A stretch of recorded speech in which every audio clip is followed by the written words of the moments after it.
So today I thought I would do one of those top 10 videos, and in the age of keeping up with trends and talking about what's relevant in order to, get a bigger following and get a bigger audience, I thought I'd do a top 10 list of my favourite films of the 2010s. Yeah, that decade that we're now 3 years removed from. I know, I too am shocked that I don't have some mega mind arse looking head from all this high intellect. But the 2010s were a very transformative time for me. I was 12 years old when they started, and I went through many different phases throughout that decade, all the while growing this passion for talking about and making films that would eventually become my career. And since all you see on the internet these days are films fucking dead, bro, all this is Marvel movies and recycled IP, and don't even get me started on how streaming is killing mid-budget movies, I thought I'd give my list of my favourite films of the 2010s, so yeah. But before I go into my list of what my favourite films are, I do have to give some honourable mentions. Oh my god, this list is long.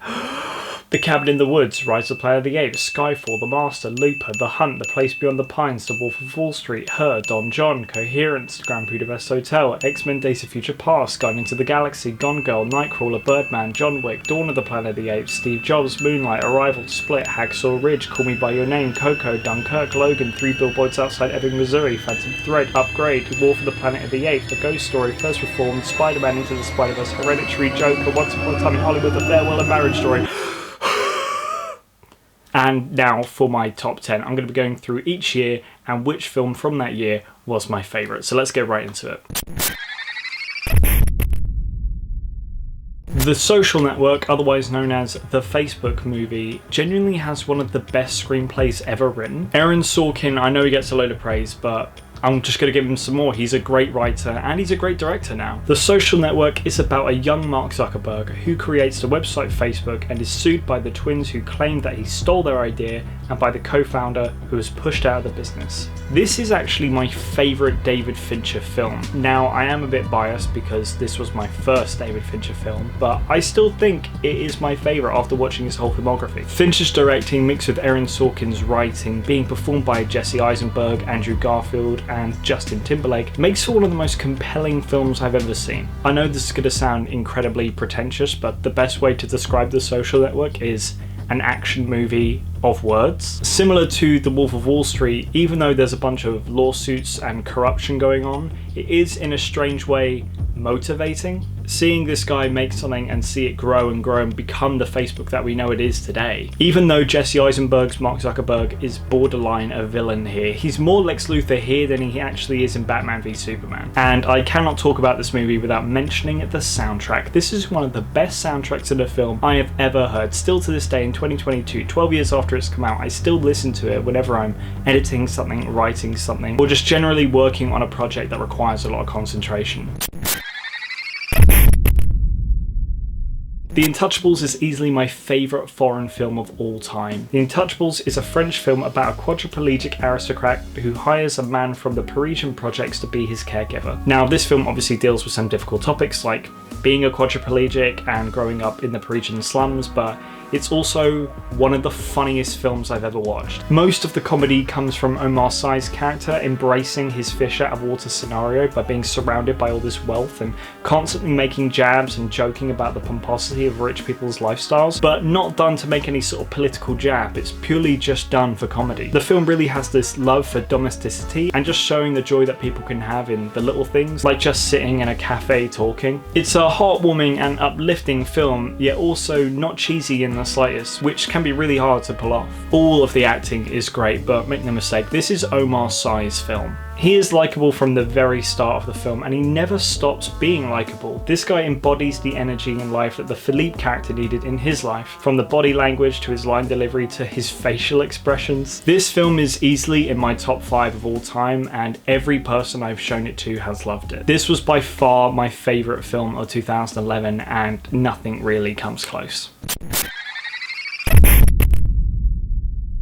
One of the more obvious choices for this year, but I don't care, man. This film is so good. Django Unchained is about an ex-slave who sets out to rescue his wife from a plantation owner with the help of a German bounty hunter. This is easily my favorite Quentin Tarantino film. Most Tarantino films have this formula of having sort of like a slow build-up throughout and then just go nuts in the third act, and Django Unchained is the one that I think does it the best. This film has honestly got one of the best shootouts I've ever seen. It's borderline comedic how the film goes from 0 to 100 so quickly, and the squibs in this movie are insane. I would love to know what the budget was for these things because they're going off left, right and centre by the end. But even before all that, the rest of the film is so well crafted. This is clearly a love letter to the westerns of the 60s with all the vistas and production design and costumes, but then he mixes that with his own energetic directing and editing style to create something super unique. This results in having some scenes look like they're straight out of The Good, the Bad and the Ugly, and then later on have scenes to Tupac and James Brown,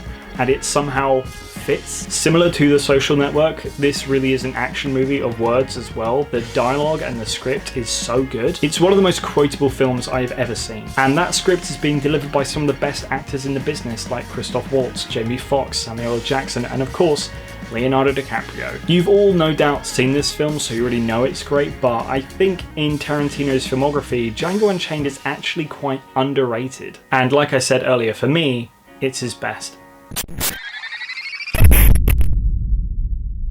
I can tell you right now that this is not the last time you're going to see Denis Villeneuve on this list. When Keller Dover's daughter and her friend go missing, he takes matters into his own hands as the police pursue multiple leads and the pressure mounts. This was the first film that I had ever seen from Denis Villeneuve and I immediately became a fan. Prisoners is an incredibly tense film with extremely good performances from Hugh Jackman and Jake Gyllenhaal, like some of the best acting I've ever seen good. The film is so well written that even though Hugh Jackman is doing the wrong thing by taking matters into his own hands and going a bit too far in certain scenarios, you can't help but not relate to him, and you can't say, well, I would never do that. Every character in the script, in fact, is nuanced. There is no set good guy, and it really makes you feel like you're watching real people in a real scenario at times. It feels very authentic as to how people would presumably react in this situation. The editing is great too, with long cuts to let the acting breathe and build suspense. Roger Deakins' cinematography is also great here, but that's no surprise. He is by far the best in the business, and you definitely need to be in the mood to watch this film. This isn't something you could just relax on the sofa and turn on.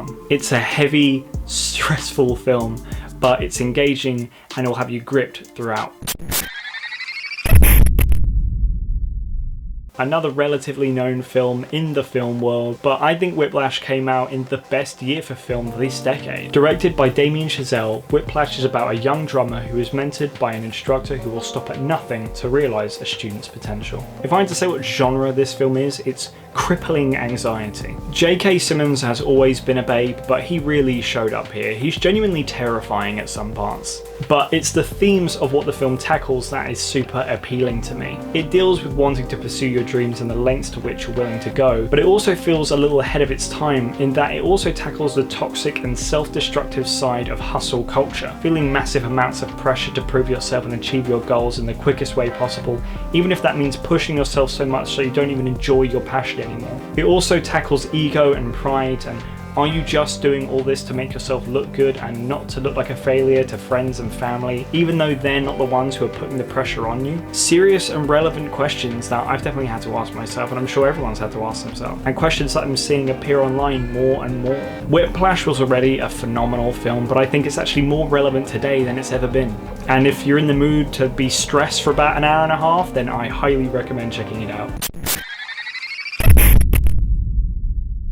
The first film in Alex Garland's filmography, a programmer is selected to participate in an experiment in synthetic intelligence by evaluating the human qualities of a highly advanced humanoid AI. Similar to the recent film Swan Song, Ex Machina feels like a feature-length episode of Black Mirror. The small cast here give really great performances, especially Oscar Isaac. This film is the perfect exercise in tension. You can't trust a single character in this film. As soon as you start liking or begin to side with a character, the rug is quickly pulled out from under you. There is some seriously great imagery in this too. I love the juxtaposition of having futuristic technology surrounded by all this nature. There are also some really great religious allegories that are littered throughout throughout the movie if you look for them, which definitely enhances the film upon rewatches. Also, there's a really great dance scene in the movie that I just have to shout out. Ex Machina is like a dream first film to have on your resume. It's 3 people in one location and almost all dialogue driven, but you're hooked from the very start. Science fiction is almost tied with horror as my favourite genre, as it allows creators to delve into such deep topics and ask really deep questions like this film does. I can already hear people rolling their eyes at this choice. I really struggle to pick a film for this year, as there are films that were probably better made, like Moonlight and Arrival, but when I think about what film I enjoyed the most, what film I've rewatched the most, what film I have the most fun watching, it's Captain America. Following the events of Age of Ultron, the collective governments of the world pass an act to regulate all superhero activity. This polarizes opinions amongst the Avengers, causing battles between two sides led by Iron Man and Captain America. Until No Way Home came out, this was my favourite MCU film for a long time. People can and people have criticised a lot of this movie, from the villain's plan to some scenes looking too washed out, and most of the time I would agree, but I think the rest of the film is so good that I don't necessarily mind those things. I really like the more serious and thought-provoking story here. Where most comic book films are very black and white with their heroes and antagonists, Civil War really delves into the nuances of having different political ideologies. And even though there are witches and androids and shrinking giants,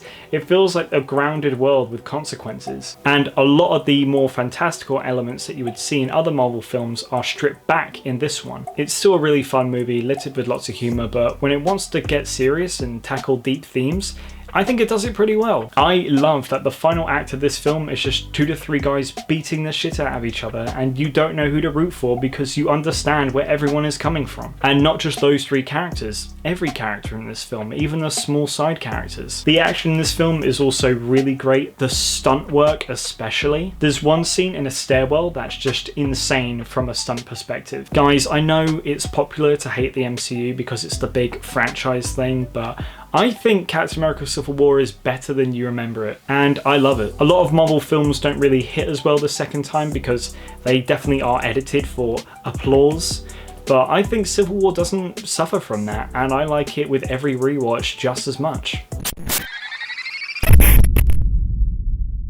I know in the small online bubble of the film community this film is loved, but we've got to remember a lot of people haven't seen this film. It didn't make a lot of money when it came out, and that's a pity because I think this is genuinely one of the best sequels ever made and one of the best science fiction films ever made. Set 30 years after the original Blade Runner, Officer K, played by Ryan Gosling, unearths a long buried secret that has a potential to plunge society into chaos. This to me is the best looking film of the decade. Roger Deakins showed the fuck up for this film. His cinematography mixed with the sets, sound design and music really reminds you of just how transportive film can be. All of the performances are top notch, especially Harrison Ford. How his character comes into the narrative and just the plot of the narrative in general, I'm not going to touch. The film is one big mystery, and it's a really good mystery that had me asking questions throughout. To some people on the outside who haven't seen this film, it could look like every other requel, like Star Wars The Force Awakens, Halloween, Jurassic World, where it's meant to be the start of a brand new franchise and the start of a new trilogy where questions will be asked that won't be answered until 3-4 films later.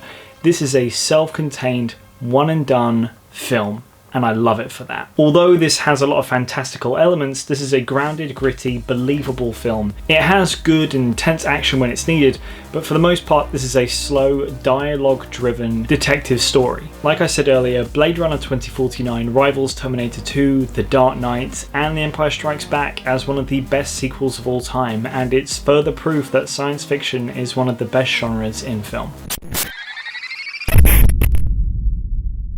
The best entry into one of the most unique film franchises. When an IMF mission ends badly, Ethan Hunt takes it upon himself to fulfill the original briefing. The IMF team find themselves in a race against time, hunted by assassins while trying to prevent a global catastrophe. What I love about this franchise is that not only is every entry so different from the last, but they push the envelope of practical filmmaking. The action scenes in this film are so well designed and planned, with Tom Cruise, my favourite movie star, doing everything that Ethan Hunt is written Quentin doing? He does all of his own stunts in this film, which actually resulted in his foot breaking in one scene, but I think that adds to the realism of the film. The stakes feel so real when you see real people performing these Daredevil-like stunts, whether it's racing against traffic, leaping across rooftops, performing halo jumps out of planes and nosediving a helicopter. It's not just the big stunt scenes that are great though. There's a fight scene that takes place in a public bathroom, and it's one of the best fight scenes I think I've ever seen. All of the returning characters are great too. You know, you got Simon Pegg, Ving Rhames, Rebecca Ferguson, Henry Cavill, and most importantly, Henry Cavill's moustache. Mission Impossible continues to be my favourite action franchise, and Mission Impossible 7 is definitely my most anticipated film of next year, and I look forward to seeing how they're going to top this one. Is this an obvious choice? Yes. Am I still going with it? Yes. An all-unemployed family takes a peculiar interest in another wealthy and glamorous family until they get entangled in an unexpected incident. This is my favourite film from Bong Joon-ho. It's a great satire of the classism in South Korea. It brings a lot of laughs, but is also extremely tense and chilling at points. The themes of classism is where this film really shines, and it's done almost all through visuals. It takes the show don't tell approach, which I love. It shows how different people of different classes view different things just by showing their faces. It doesn't give a black or white approach either. Everything's very nuanced. The rich family in this film don't really do anything bad and aren't really evil in any way, which I like a lot. It would have been very easy to make them more villainous, but they took the more realistic and trickier approach. The first half of this film is more comedy based, but the second half, after it takes a turn, I won't say what the turn is, but it definitely goes into a darker, more thrilling, disturbing, and not unbelievable direction. And it does that just as well as it does the comedy. I think the script really let Bong Joon-ho flex his directing muscles on all of the different genres within this one film. Parasite has great acting, great directing, great writing, great visuals, and great music too, and for that reason, it's my favourite film of 2019. And that's it. That's my list of favourite films to come out in the 2010s. I hope you enjoy it. Let me know if you agree or disagree about any of the films on this list, and let me know what your favourite films of the 2010s are. Make sure to like this video and subscribe to the channel. It really does mean a lot. It's great to see the channel continuing to grow, and I look forward to bringing you guys a brand new video next month.